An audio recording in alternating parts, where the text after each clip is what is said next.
Olá, canal Conectados, começando com você neste domingo. Que Deus abençoe muito você, abençoe o seu domingo, domingo em família, né? Tão bom, né? E aí a gente reflete muito sobre esse tempo, a importância, né, do lugar em casa, né, do aconchego, mas ao mesmo tempo vendo um pouquinho essas reflexões que nós fizemos, né, essa semana da família.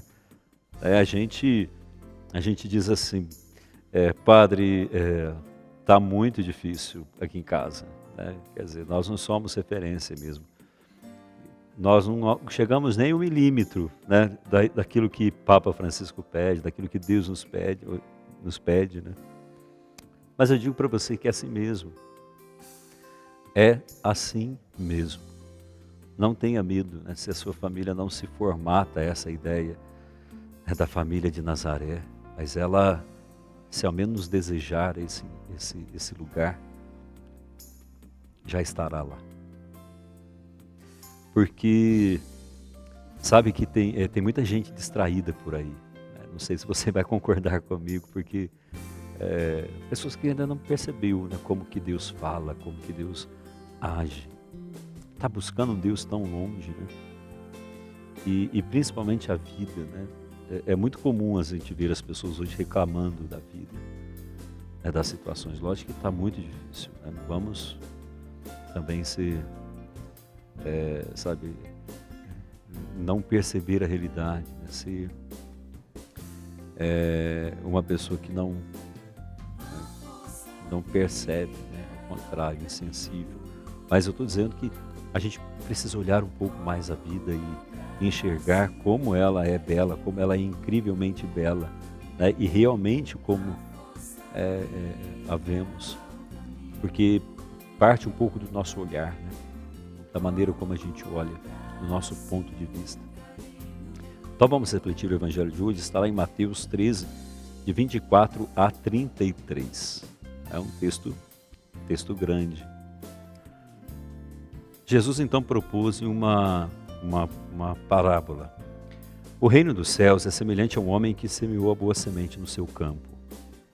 Enquanto todos dormiam, veio o seu inimigo e semeou também um joio no meio do trigo e foi-se embora. Quando o trigo cresceu e começou a granar, apareceu também um joio. Os servos do proprietário foram procurá-lo e lhe disseram: Senhor, não semeaste boa semente no teu campo? Como então está cheio de joio? Ao que este respondeu: O inimigo é que fez isso. Os servos perguntaram-lhe: Queres então que vamos arrancá-lo?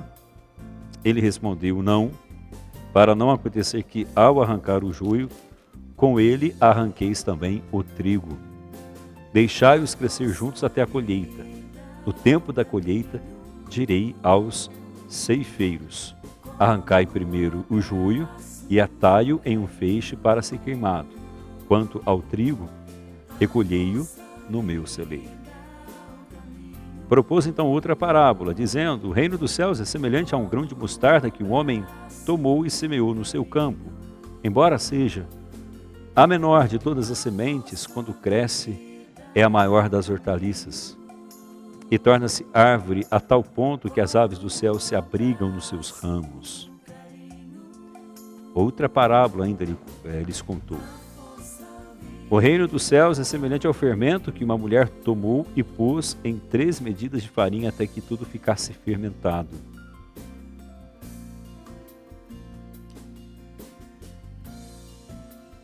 Jesus falou isso às multidões em parábolas.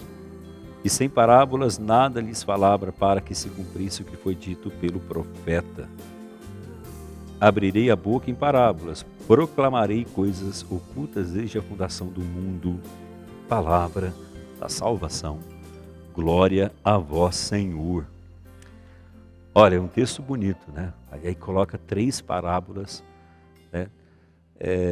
Muito bem interessantes para a gente refletir, né?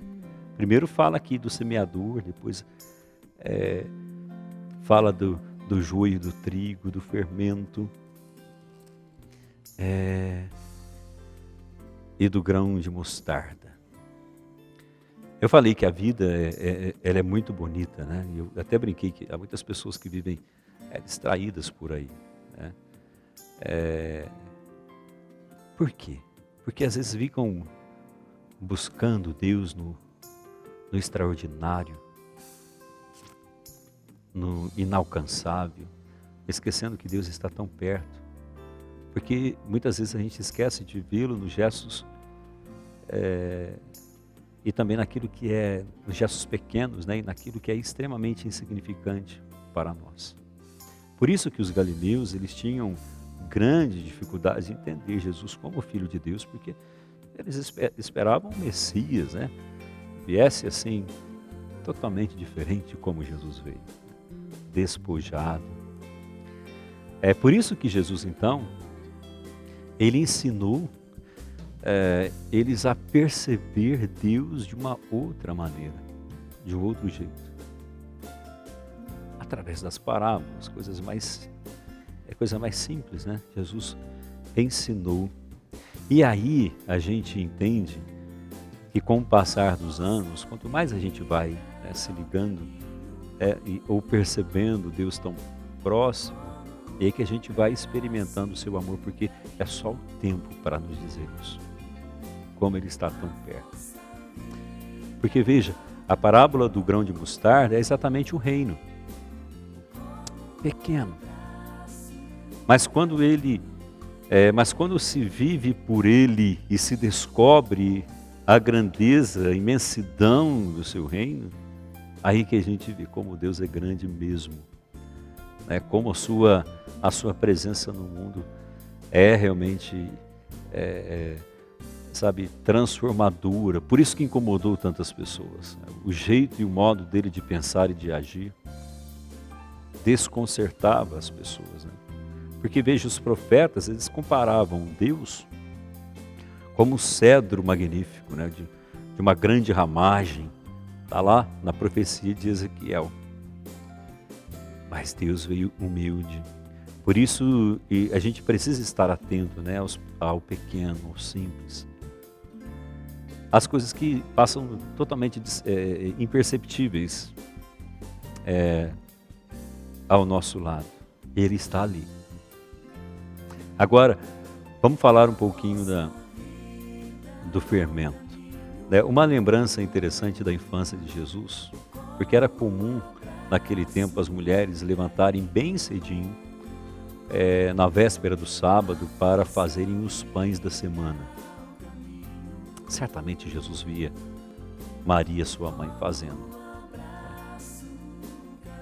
tendo essa ocupação, né, que era comum das mulheres. E aí, logicamente, vendo colocar o fermento na massa, misturado dentro da massa, porque ali o fermento tem a função, né, de fermentar aquela massa. O reino de Deus é assim. Ele acontece dentro de nós. É como um fermento colocado na massa. Faz a massa crescer. O reino de Deus, quando dentro do nosso coração é colocado, a gente entende a grandeza, né, desse Deus. Por isso que a nossa função enquanto cristãos no mundo deve ser assim, né? A gente precisa transformar o mundo a partir daquilo que a gente vive, não com imposição, obrigação. Nós não temos que obrigar ninguém, não há uma obrigação em fazer ou seguir isso ou aquilo. Jesus nos pede. E a nossa resposta também tem que ser uma resposta livre, porque a gente precisa ser dentro da sociedade, dentro da casa, esse sinal de Deus, a partir dos nossos gestos, como esse fermento. Por isso que essa comparação é interessante, né, do fermento. Levar essa ação de Deus e a implementação de seu reino no mundo, um mundo cheio aí de contradições, cheio de maldade, onde impera tudo aquilo que é contrário à vontade do próprio Cristo, né, que veio ensinar o seu amor. Agora, a parábola do joio, né? A parábola do joio e do trigo, ela revela dentro de nós a tendência humana, né, em realizar, em ter esses dois lados, né, o lado bom e o lado mal. É muito o que nós somos. Nós não somos 100% perfeitos, bons, e também nós não somos 100% maus. Né? E aí, quer dizer, a gente precisa, e o bem e o mal cresce junto com a gente. Né? A gente sabe, e aí saber a hora da poda, saber o momento é ideal para se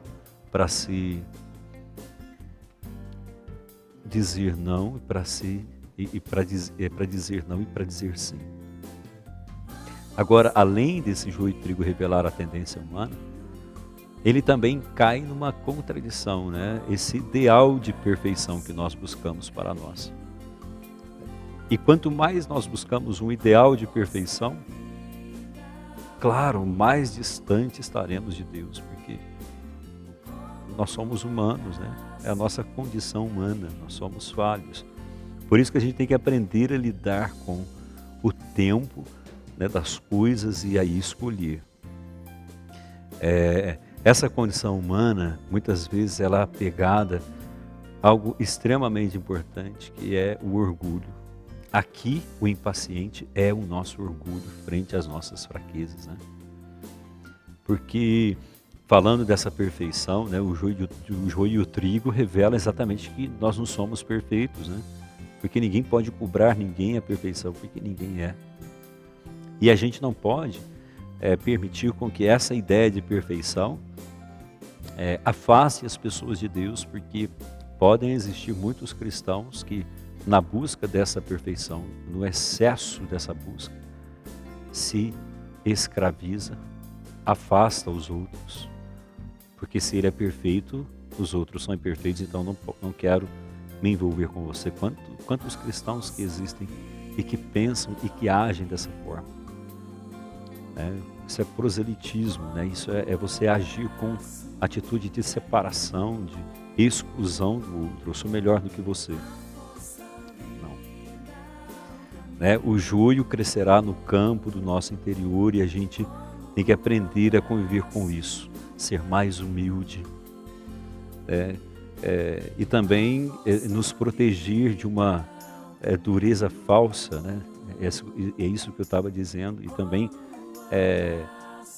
basear a nossa relação nesse extremo, que é de fato a causadura, né, de toda a falsa religião ou a falsa ideia de religião que nós temos, ou até a falsa imagem que temos de Deus, do próprio Cristo. Porque a questão do joio e do trigo está em qual dos dois nós nos alimentamos, né, durante a nossa vida. Será o joio? Será o trigo? Aqui se trata, claro, né, dos dois, porque temos os dois lados. Agora, o trigo que cresce em nós e o joio que também desperta ou acontece, ou vem sob o olhar e o cuidado de Deus, né? Daquele que veio para ser o semeador, porque só Ele pode, né, fazer a colheita. A atitude dele é decisiva e colocar realmente, e colocar em nosso coração que o centro da nossa vida, né, e de toda essa nossa relação com Ele, né, ligada à nossa natureza humana, ela é um espaço extremamente fértil para que cresçam as coisas boas e que cada vez mais tenhamos a percepção, né, e transformar aquilo que em nós é mal em bem, né, porque o caminho do seguimento de Jesus, ele não quer formar ninguém perfeito, claro, né, impecável, né, aquela pessoa por fora é uma beleza, mas por dentro, né, isso não pode acontecer. Deus não veio criar ninguém perfeito, tanto que os seus apóstolos não eram, né? Antes ele veio para dar coragem para a gente, né? Determinação, para a gente aprender a viver com esses lados que existem dentro de nós. Né? E o segmento dele é, acima de tudo, esse combate direto que nós fazemos com, com as nossas vaidades, os nossos orgulhos, sabe, a nossa própria arrogância, né? Frente ao outro, que às vezes clama por piedade, misericórdia, uma mudança de vida, e eu no meu lugar digo não. Né? Então é esse intenso combate que cansa muitas vezes, né? Desgasta a nossa vida, mas sem dúvida nenhuma é o espaço que a gente precisa dar para que Deus possa, né, habitar sempre em nosso coração e nos ajudar a ser melhores a cada dia. Tenha esperança nisso. Reconheça-se humilde e pequeno, simples, assim como o Senhor é. E quanto mais o reconhecermos assim, mais nós nos veremos nele e mais segurança nós sentiremos em nosso caminho, construindo, sem dúvida nenhuma, um mundo bem melhor para mim, para você e para todos. Tá bom? Fica bem, fica na sua casa, cuide muito de você, tá bom? Quero te ver aqui amanhã, segunda-feira, para a gente começar aí a semana abençoado. Deus te abençoe, em nome do Pai, do Filho e do Espírito Santo. Amém. Pessoa, tchau, até amanhã. O barulho, o movimento, o medo, a angústia, o silêncio, a brisa suave, a vida ao tempo,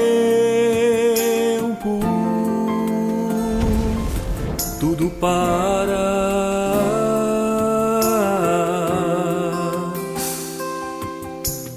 O sossego, a calma, a abertura, a entrega. Alguém me espera.